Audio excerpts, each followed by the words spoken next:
It's been really fun because we've been on location around Liverpool, but it's been really cold.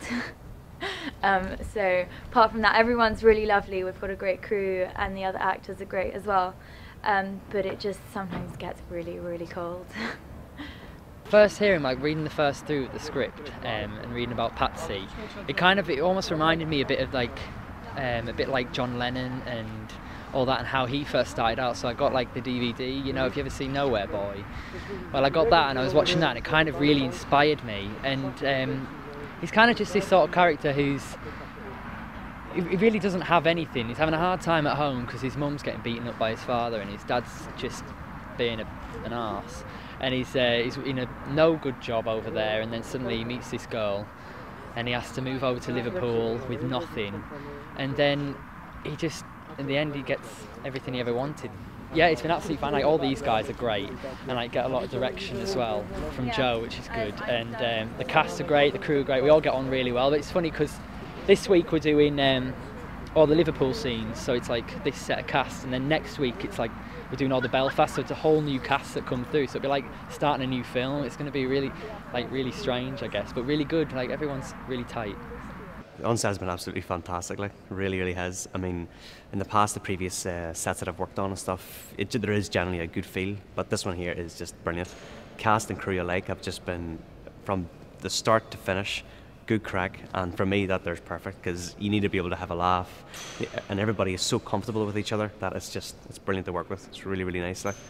Because of my look, I always get cast as the really nice, you know, Dorothy and the Wizard of Oz type character. So whenever I, read the script from Mary Connor, she was really edgy, and she is quite evil, actually. She's not a very nice person, the things she does, and the way she plays the angel throughout the whole thing, whenever she's in front of the priest or her parents or any other adult, she plays the angel character, which I'm always cast for, but then underneath she really is just not nice at all.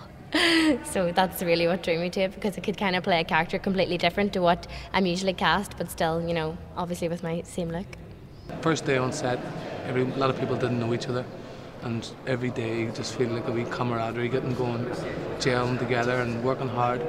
Some people are there for 11 hours a day and have only 2 scenes, and everyone makes it worthwhile, They pull together, and it's a long old day, but it feels good. There's a good vibe about it, The character I was offered the part, I'm not an actress.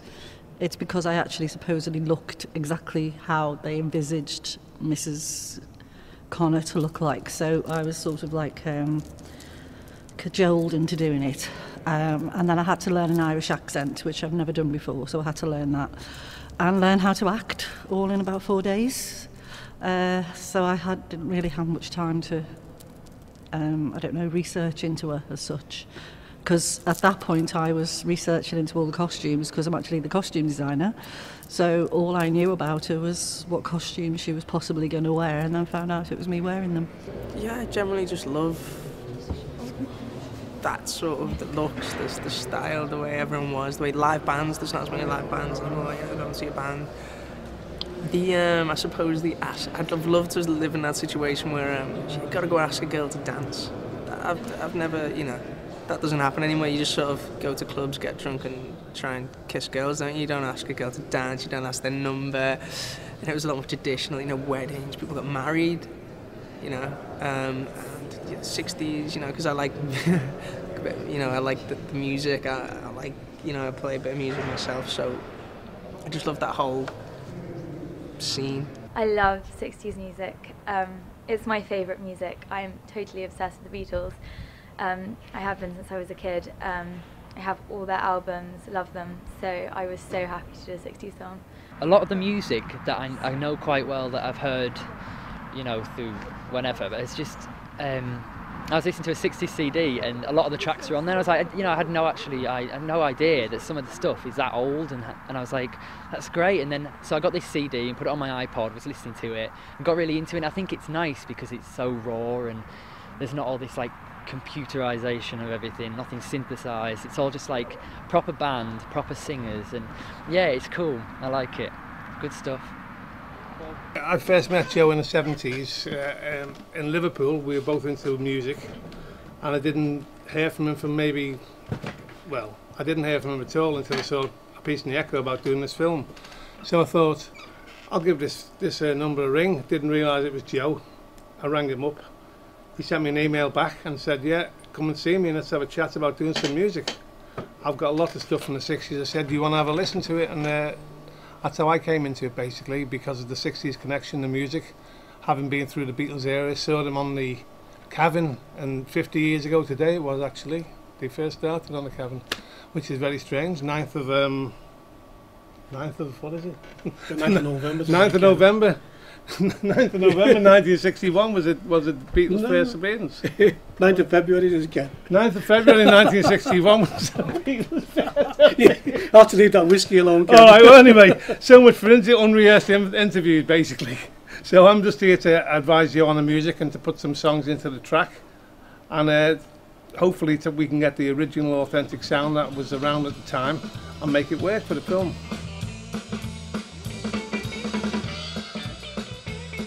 As you just heard from Ken, music is a very, very much part of this movie.